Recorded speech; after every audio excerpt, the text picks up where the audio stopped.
What's up, guys? So we're going to be trying this new segment where we find 3 of the best jumps that we found throughout the week, kind of talk through them, what our reaction is, and also do a jump breakdown on the best jump of the week. We're going to try this out, see how it does, and see if you're interested in this type of content. Ultimately, we want to, help you out if you're trying to jump higher.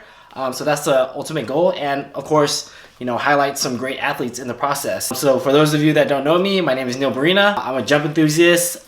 Play basketball and volleyball mainly for my sports. I've been training to dunk for like the past 3 years. No luck yet. I've gotten really close, but haven't gotten there yet. And I'm 5'6". And yourself? I'm Penwell Josh Barina. I'm a volleyball player. I also can dunk. I got my first dunk when I was 17 years old. I think I was like 5'8".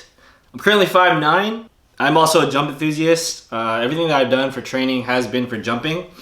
And yeah, I'm also a certified PPA level 1 jump trainer. So just to give good insight and good understanding on the jumps, I think it's super valuable just to react to people and see how people move. And that's the most important part. A lot of people just don't understand how people jump well and how people jump high.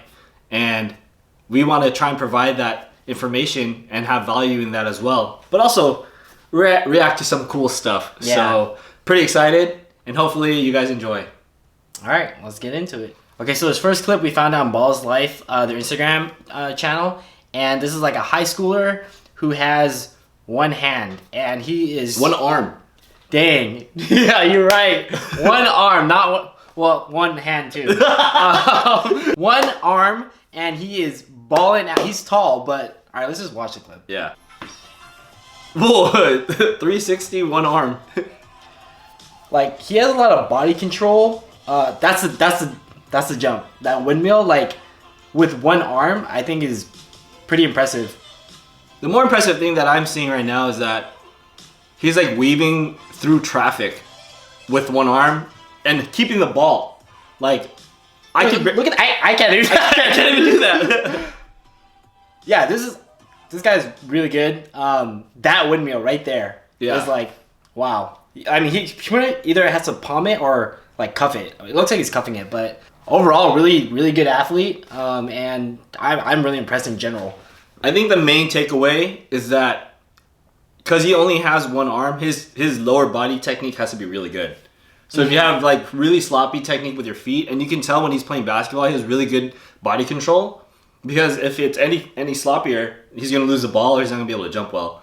So his body control and his understanding of how to move, he's really in tune with it. Because he's already handicapped with one arm. Yeah. So you have to be better at the other parts because, I mean, not that he's forced to go one direction, but like he is at a disadvantage, right? But he's making the most of everything that he has. If you're a coach and he's like, he only has one arm, just go make him go right. But then it's like, no, he's gonna go in and out and then dunk on you. It's wild. So props to you and Manuel Hansel. So for this next clip is basically a volleyball play. It's just warm up hitting lines or maybe post practice hitting lines.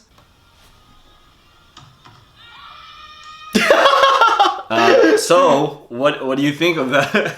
What do you think of that?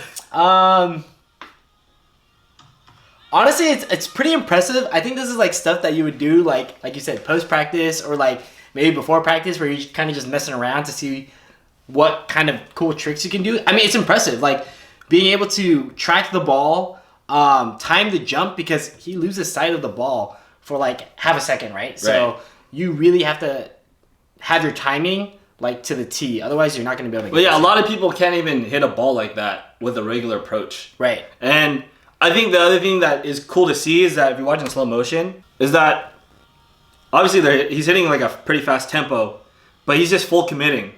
And the one thing when it comes to jumping is that you have to full commit if you want to create a good jump. Yeah. And then also a cool technical aspect is that he's jumping left to right to allow him to spin into the swing, which is going to provide more power and more torque.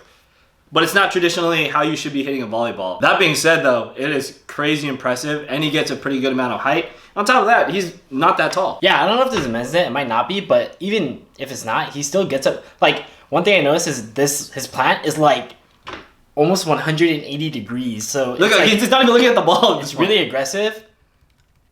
Upright torso, and I mean, he hit it. So It's pretty cool. Like, you're not gonna do this in game, but like, just as something to mess What are around. you talking about, dude? No. Yeah. Okay. All right. So this last clip is probably the most impressive that we thought for the week. If you watch any basketball, you have seen this clip already. But let's just watch it.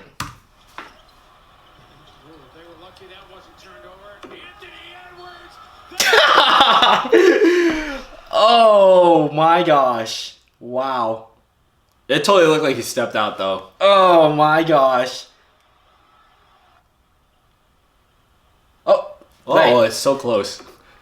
I think once he saw he had a clear lane, he's like, all right, I'm gonna go for it. Like, there's no one in front of him. No one's gonna jump as high as him. I think this is like the 4th time we've watched this video, and it's still amazing.